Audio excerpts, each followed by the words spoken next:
Selamat malam, kalau tim Headline Malam kembali hadir bersama saya Rosmi Rahmat. Sejumlah informasi penting akan kami hadirkan untuk Anda dan berikut di antaranya.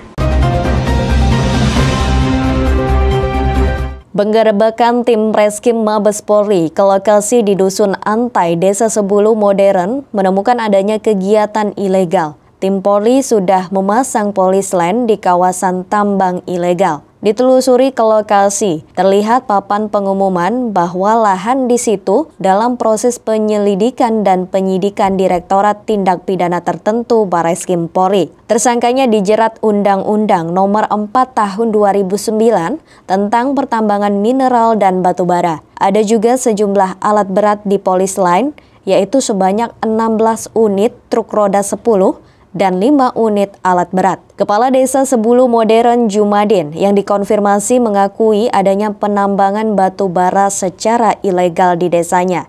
Hanya saja, sebagai aparat desa dia mengaku tidak bisa melarang, apalagi masyarakat sudah menjual lahannya kepada pengusaha tambang.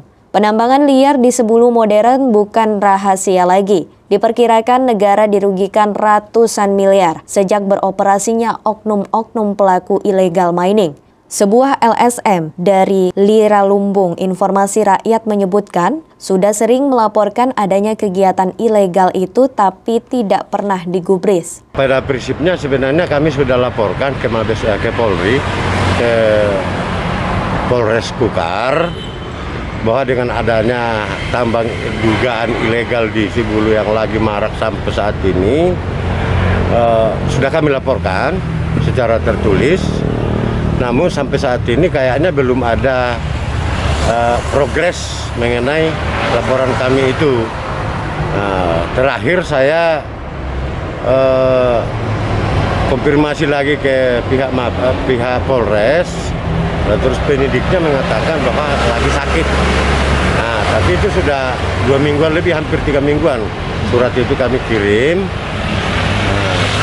Cuman pertanyaan saya, kira-kira kapan ya? Tersangka FF ditangkap setelah diperiksa di Mapolresta Samarinda. Tim Barreskrim Mabes Polri kemudian membawanya ke Jakarta. Tim Kaltim TV, Hardin melaporkan.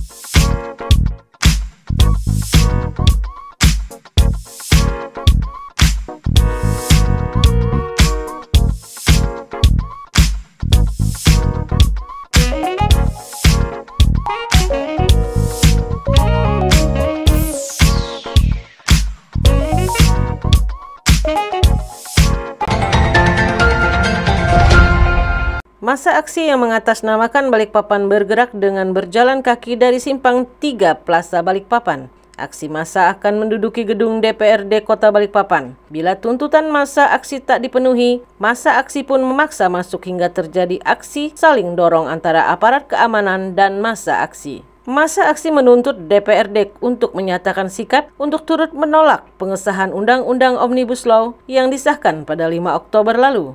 Bila tuntutan massa tak dipenuhi, massa akan memaksa masuk untuk menduduki gedung DPRD Kota Balikpapan. Gelombang penolakan terhadap disahkannya Undang-Undang Omnibus Law ini dinilai akan merugikan rakyat, mulai dari upah murah, perampasan hak-hak pekerja, dan kerusakan lingkungan dari penyederhanaan pemberian izin terhadap pemodal.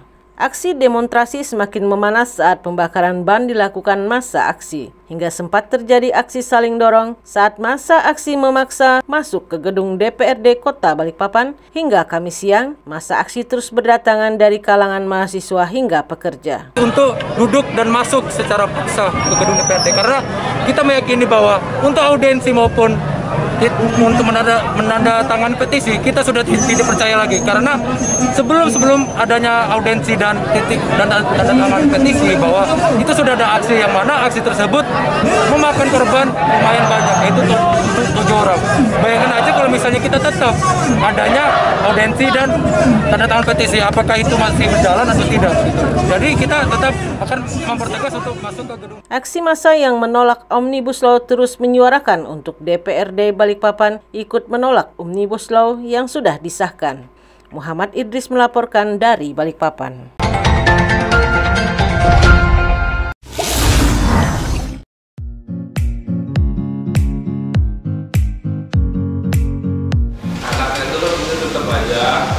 Cara mudah beriklan digital di Kaltim TV.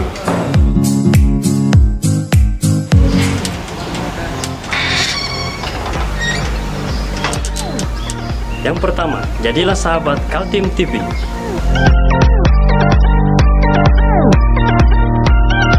Dengan Rp1.000.000, para sahabat mendapat 20 kali tayang di slot berita kamu.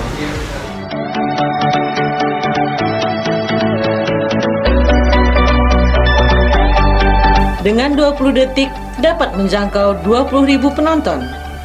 Anda beruntung karena mendapat kesempatan perdana dari kami.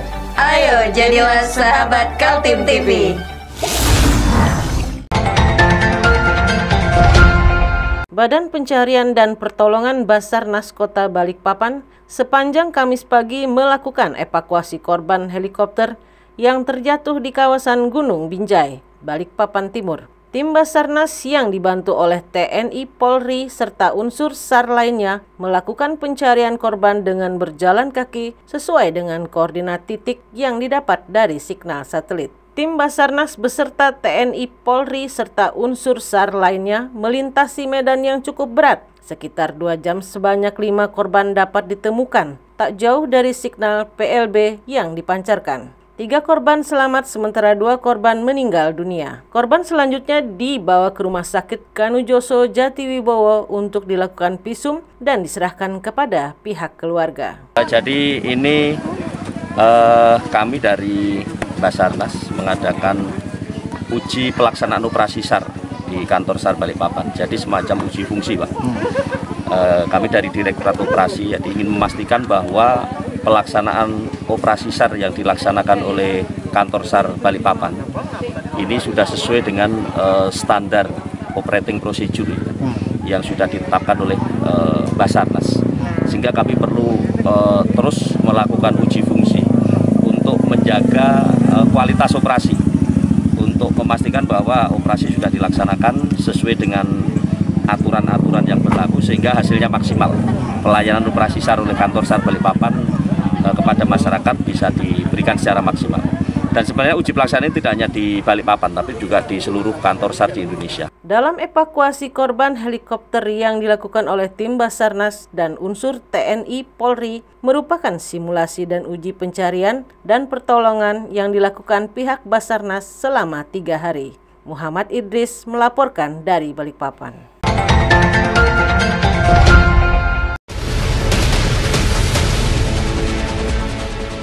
Mari kita memerangi virus corona dengan mematuhi imbauan pemerintah. Stay at home.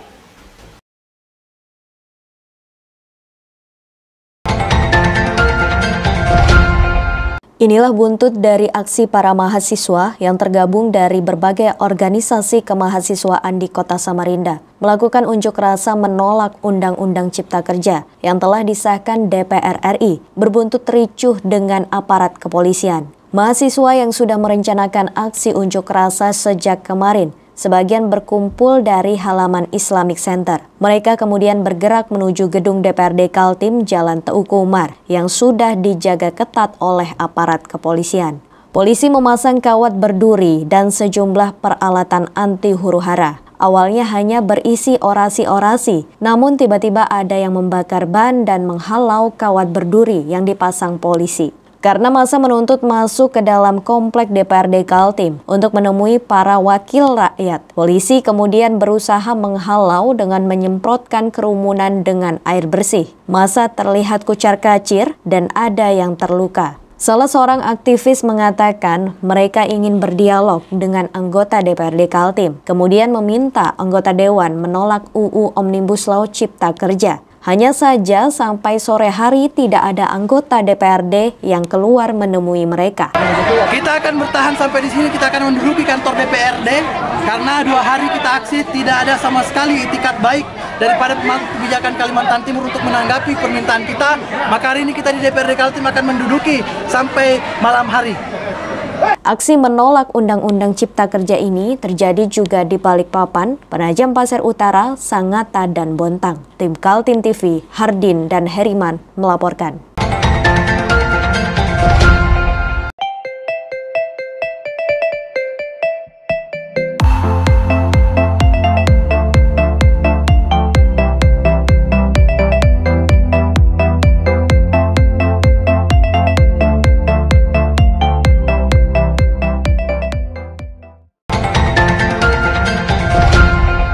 Masa sulit bagi para siswa belajar online di Kota Tenggarong tertolong adanya bantuan paket data dari pemerintah. Selama Juli sampai September, sudah 2 kali pendistribusiannya sehingga para siswa aman dalam proses belajar melalui daring atau dalam jaringan. Segala upaya dilakukan agar para mahasiswa tidak tertinggal mata pelajarannya. Selama masa pandemi COVID-19 ini, siswa tidak lagi melakukan proses belajar mengajar di ruang kelas, namun diganti dengan sistem daring alias dalam jaringan internet. Tapi masalah baru muncul, tidak semua siswa punya kemampuan, terutama paket data agar bisa terkoneksi dengan internet. Karena itu, akhirnya pemerintah membantu biaya pulsa kepada siswa, termasuk juga para guru yang anggarannya diambil dari BOS atau biaya operasi sekolah. Jadi untuk melengkapi sarana pembelajaran daring, jadi melalui anggaran dana BOS, jadi sekolah kami sudah mendistribusikan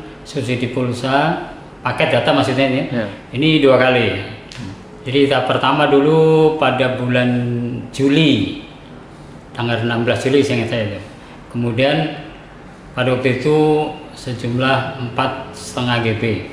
Kemudian pada bulan September ini tahap kedua, kami memberikan subsidi lagi sebanyak 16 GB. 16 GB. Dalam jumlah siswa yang tahap pertama berapa siswa yang dapat Pak? Yang 4,5 GB? Yang 4,5 GB seluruh siswa. Seluruh siswa. Jadi seluruh siswa jumlah berapa? 842. Oh iya. Yang 16? Yang 16 sama. Tahap kedua kan? Tahap yang 16 GB juga seluruh siswa kami.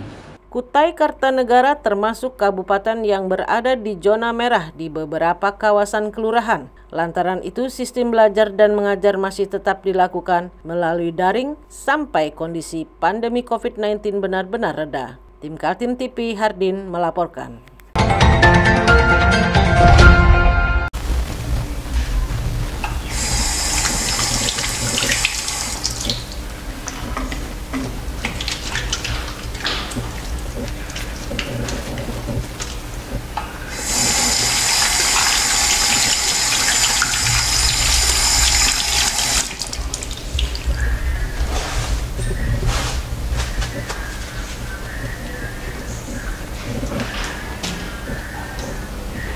Meskipun di rumah saja, kita tetap selalu menjaga kesehatan, cuci tangan, menggunakan hand sanitizer. Ingat, mulailah dari diri sendiri. Masih ada pro dan kontra mengenai pelaksanaan pilkada pada 9 Desember 2020. Walaupun KPU tetap kekeh pada pendirian bahwa pilkada tetap digelar walau dengan protokol ketat. Tapi di Karangpaci, tempat berkantornya para wakil rakyat, masih ada yang tidak setuju pilkada maupun tahapannya dilanjutkan. Alasan utama pilkada dibatalkan pada 9 Desember 2020 karena situasi pandemi COVID-19 masih belum menurun. Bahkan jumlah orang tertular dan meninggal dunia semakin besar. Di Kalimantan Timur sudah ada calon kepala daerah yang meninggal dunia akibat sebelumnya terserang virus corona. Kedua calon itu adalah Haji Muharam sebagai calon petahana di Kabupaten Berau dan Adi Dharma calon wali kota Bontang. Kita harus objektif. Artinya memang penyelenggara itu Komisi Pemilihan Umum sudah sudah dibekali anggaran untuk OPD. Artinya ini juga perlu kita sikapi, kan tidak cukup dengan memakai masker orang bisa terhindar dari COVID. Ya kan, karena ini kan orang memilih ini kan tidak dalam, itu kan jelas-jelas berkumpul. Minimal dalam satu tenda itu 50 orang antri untuk masuk ke TPS bilik suara. Nah, kalau saya secara pribadi, ya sebaiknya saya sependapat dengan MUI agar supaya itu ditunda. Ini menyangkut masalah hasrat atau kehidupan orang banyak. Sebelumnya KPU Kota Samarinda melalui ketuanya Firman Hidayat mengatakan, meski banyak pro dan kontra, pihaknya tetap konsisten dengan jadwal-jadwal KPU yang sudah disepakati oleh para paslon dan pendukungnya. Pilkada hanya bisa dibatalkan jika peraturan KPU dicabut oleh Presiden. Tim Kaltim TV, Heriman dan Hardin melaporkan.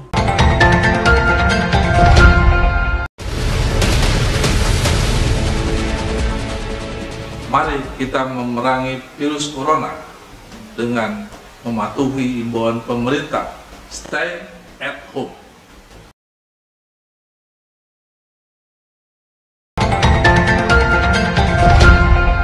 Sudah 7 bulan anggaran refocusing bergulir, namun para wakil rakyat di DPRD Kaltim mengakui tidak mengetahui bagaimana realisasi anggaran dijalankan mitranya di pemerintahan Provinsi Kaltim. Padahal anggaran COVID disetujui sebesar 534 miliar. Para wakil rakyat mengakui sering ditanya oleh warga kapan dana bantuan langsung tunai dari Pemprov Kaltim disalurkan. Kenapa warga terdampak di kabupaten kota belum menerima bantuan Pemprov? Lantaran itu, menurut anggota DPRD Kaltim dari Partai Golkar, Ninja Listiono, pemerintah Provinsi Kaltim tidak boleh berdiam diri saja. Pemprov Kaltim harus mengkomunikasikan masalah pembiayaan ini agar tidak berkembang. Bicaranya kalau bicara kesehatannya maka pemerintah sudah memiliki anggaran, ya. Cuma sekarang kan penyerapannya aja hari ini saya belum dapat laporannya. Karena beberapa waktu lalu saya juga minta untuk pemerintah untuk segera dapat memberikan report terkait penyerapan anggaran. Itu yang pertama. Kedua, saya juga minta pemerintah untuk segera mengumumkan kepada kita, kepada masyarakat berapa sih sebenarnya biaya untuk penanganan pasien COVID. Sehingga average-nya kita bisa hitung. Misalnya harga tertinggi dan terendahnya kan sudah ada nih. Masa kita kalah dengan pemerintah pusat? Pemerintah pusat hari ini sudah mengeluarkan kebijakan maksimal swab itu harganya adalah 900. Kan begitu. Nah, saya juga minta pemerintah provinsi ini bisa juga memberikan informasi kepada masyarakat sebenarnya untuk penanganan pasien COVID itu berapa sih? Terendahnya seperti apa, tertingginya seperti apa? Karena selain soal bantuan langsung tunai, DPRD Kaltim juga menerima pertanyaan dari konstituen mengenai anggaran biaya bagi setiap pasien dan jenazah yang dimakamkan dengan protokol COVID-19. Seolah-olah masyarakat menuduh rumah sakit maupun tenaga medis membisniskan pasien dan jenazah COVID. Juga isu-isu di masyarakat yang berkembang bahwa ada isu-isu bahwa tim kesehatan biaya-biaya yang dikeluarkan itu sampai penguburan itu besar. Nah, ini kan kita nggak boleh suudzon ya. Teman-teman dari dinas tenaga medis sudah kerja capek-capek, resikonya luar biasa. Tapi kemudian ada tuduhan-tuduhan yang mungkin akhirnya menjadi isu. Lebih baik pemerintah segera dibuka.